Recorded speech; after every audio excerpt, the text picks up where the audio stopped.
So ayan guys, no, meron tayo ditong i-check na sa Suzuki Jimny ito. Ayan. So medyo marami tayong ginagawa ngayon guys. Meron dito sa ilalim na ongoing pa, no. So ito, i-share natin tong problema ng Jimny. So same pa rin sa Navara guys, no. May lamig, minsan mawala. Tapos pag makalundag, babalik yung lamig. So ito yung problema, no. Ito yung plate. Okay lang. Yan, so bawasan natin to ng spacer din.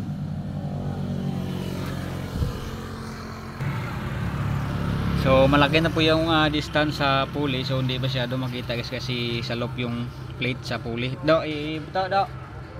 Butang bisa battery positive. So ito guys, pakita natin. Off, on. Yan, sobrang lakas na ng tunog. Ibig sabihin malayo na po yung distance, no. Tanggalin natin to yung spacer para plate para bawasan natin ang spacer.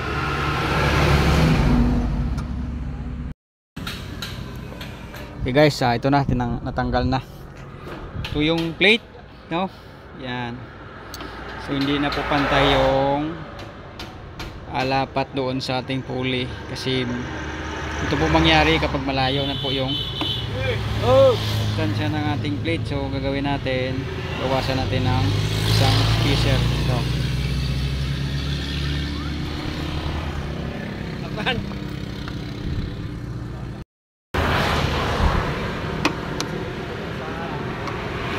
So i-grind lang natin tong para maganda yung napa. Tapos itong spacer manipis at saka yung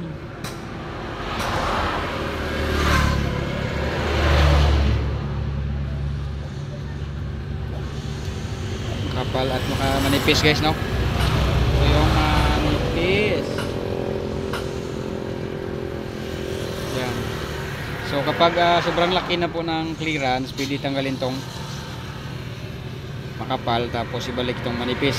Kung konti lang naman yung pwede itong manipis lang kunin, no.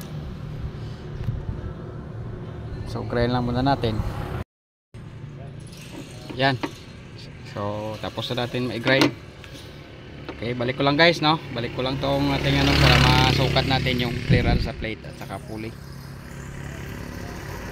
So dito tayo ngayon sa ilalim guys para matisting natin. Sige, butang battery on. Off. On. Off. Yan, so good na po ang kanyang clearance. So try natin pa andarin. Kita. Sige, butang ba? Off. On. Off. On. So okay, good na. Balik niyo sa'yo. Okay. So good ang ating preon, good din ang ating auxiliary fan. So plate lang yung problema guys. Ano? Okay.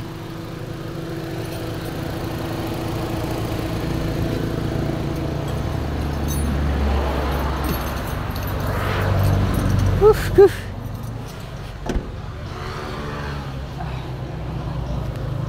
So dito lang natin ginagawa sa gilid ng kalsada kasi wala na tayong parkingan doon sa ilalim.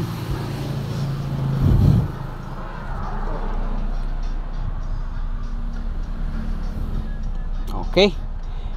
So good na ang ating unit guys, no. So ang reklamo ni sir sa kanyang aircon, minsan malamig, minsan wala. So tinanong natin siya kung naka-trouble siya na walang lamig tapos lumundag, bumalik.